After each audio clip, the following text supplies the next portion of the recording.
رسالة للناس اللي وزنها 120 كيلو أو أزيد وبتبعت لي على الخاص بتقول لي هل في أمل أنزل بالدايت ولا لازم أعمل عملية؟ أنا هوريك حاجة دلوقتي هتفرحك جدا وهتشجعك جدا إن أنت تبدأ دايت من بكرة. ده الأستاذ نادر لما بدأ دايت معايا كان وزنه 143 كيلو وجسمه فيه حوالي 70 كيلو دهن، وده التاريخ كان 14/4/2025.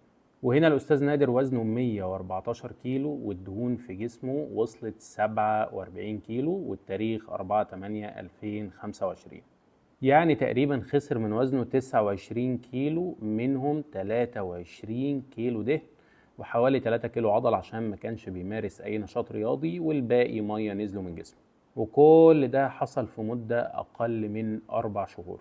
ده نموذج من ضمن حالات كتيرة جدا بتخس معانا بشكل صحي تماما في مدة زمنية صغيرة. كل اللي عمله الأستاذ نادر إن هو التزم بالتعليمات اللي أنا قلتها له وفضل ماشي بالملي على النظام الغذائي طول مدة الأربع شهور اللي احنا مشينا فيهم مع بعض، ولسه مكملين إن شاء الله لحد ما نوصل للوزن المثالي وننزل نسبة الدهون أقل من 15%. أنت كمان تقدر تعمل كده وزيادة، كل اللي عليك إن أنت تاخد القرار وتبدأ وتسيب الباقي على ربنا وعليا.